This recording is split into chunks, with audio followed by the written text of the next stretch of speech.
Pois é, pessoal, na nossa era, em que as pessoas buscam dinheiro fácil, seja como coach, seja como influencer, seja como as tais garotas ou garotos do job, como está na moda dizer aí na internet,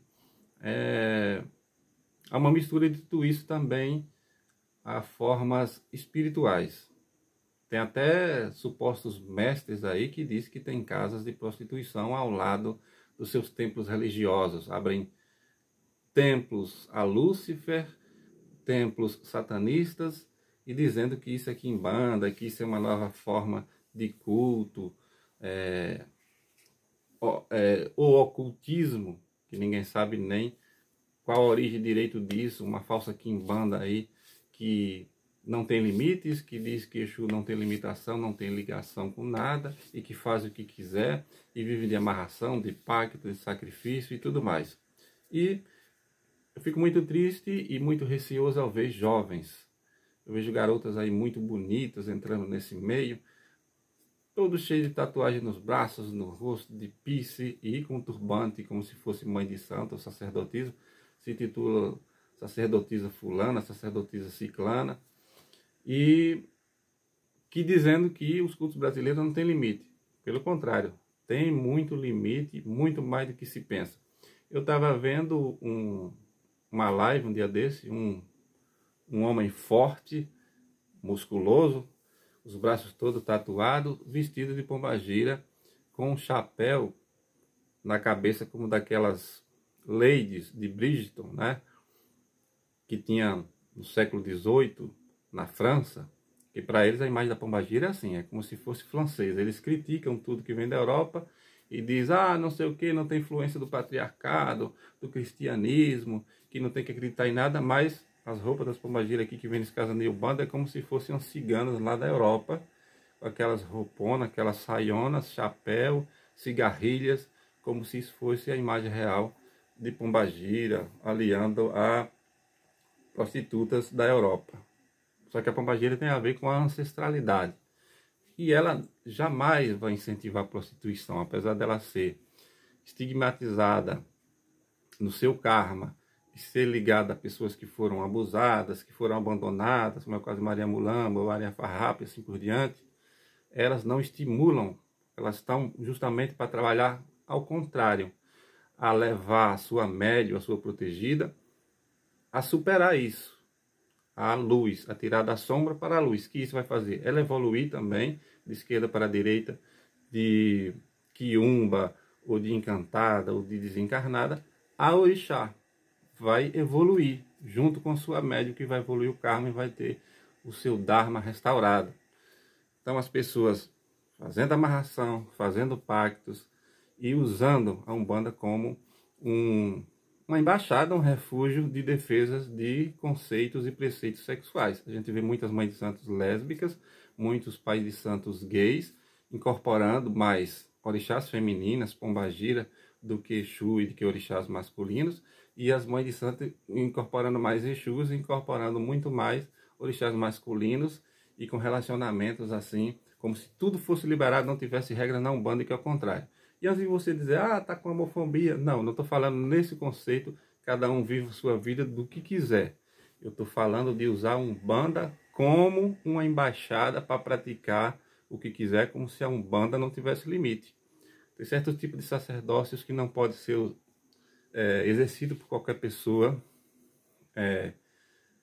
com qualquer uso de prática sexual, como por exemplo o Babalô-Saim, tem que ter uma pureza muito grande, os orixás de Ossain, os orixás de Oxumaré, os babalaôs de Ossain de Oxumaré.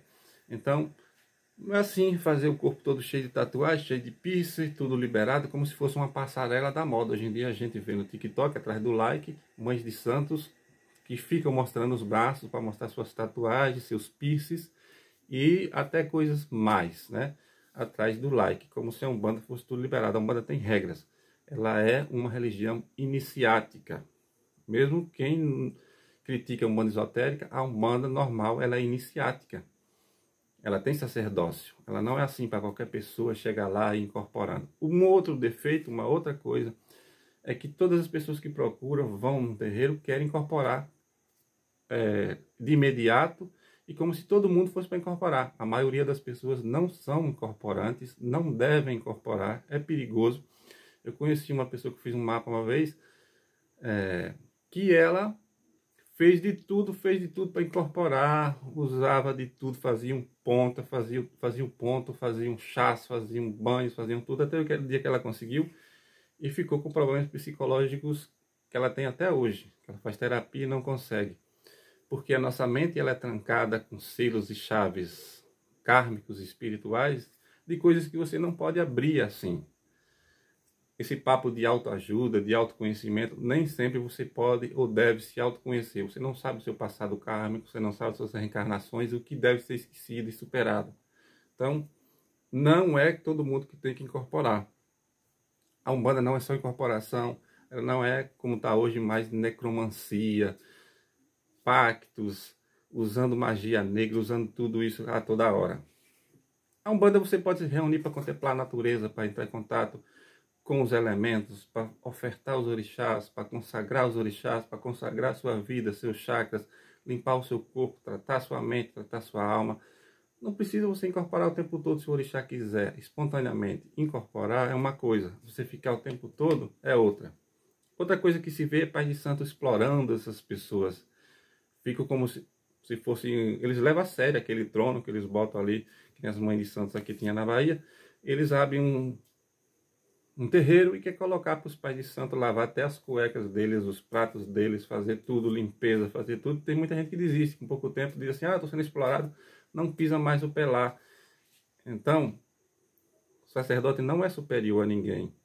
Eles são servidores dos orixás. Às vezes o sacerdote tem que trabalhar mais do que as outras pessoas, tem que se doar.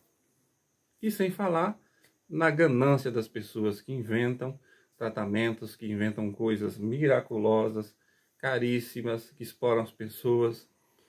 Já fiz um mapa de pessoas que foram muito exploradas, que tiveram que vender casas, apartamentos, terrenos para pagar dívidas de coisas que não precisavam, mas que por sua ganância de querer desfazer uma relação, de querer pegar uma pessoa, caíam nessas lives desses aproveitadores. Para finalizar, os que vão até a Nigéria, passam uns meses lá e voltam aqui dizendo que são super balaôs, que conhecem tudo, e chegam aqui desfazendo tudo, falando em Yorubá.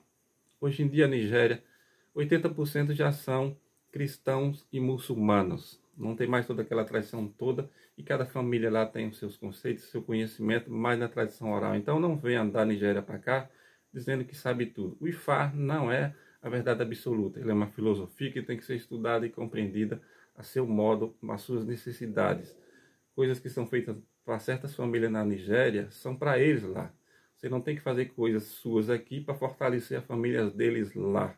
Sua ancestralidade é aqui e o seu tratamento, sua iniciação e a forma de você se conectar aos orixás tem que ser compreendidas por você. Não cai nessa lorota de cursos de iniciação em Fá. A maioria das pessoas não precisam e não devem se iniciar em Fá. É perigoso para quem não deve se associar a uma família, uma ancestralidade, um karma de uma família, obedecer certos babalaôs lá da Nigéria, como se isso fosse necessário para você. A sua necessidade é com os seus ancestrais, com os seus orixás, com a sua ancestralidade daqui. Então, a Candomblé, a Umbanda aqui, eles são adaptados aqui, ao nosso cotidiano, nossos elementos, nossa natureza, nossas vibrações. Mas muitos querem vender curso. Foi na Nigéria, aprendeu tudo em poucos meses. Tem babalaô que nasceu e se criou lá, que não sabe tudo. Mas o espertão vai lá e passa uns meses na Nigéria e volta aqui querendo cagar regra, dizendo que conhece tudo. Não caia nessa. Isso é só lorota. Enfim, busque o caminho. Para finalizar, sobre a pombagira, que eu estava falando sobre a pombagira, não use ela para ganhar dinheiro com prostituição, pois isso vai trazer um mal no futuro. Essas garotas novinhas aí estão ganhando com online fans, com job, pode ter um alto grau de suicídio no futuro, quando eles verem que a beleza vai embora, a juventude vai embora e que elas não vão ganhar o dinheiro que ganham hoje. Se souberem investir, bem, mas muitas não vão conseguir investir e vai vir a decadência e vai vir o karma. Então tenham muito cuidado como usam a espiritualidade e a magia. E não façam pactos, amarrações, que isso é coisa do mal. Não caia nesses falsos mestres para se aliar ao mal, seja por dinheiro, seja pelo que for.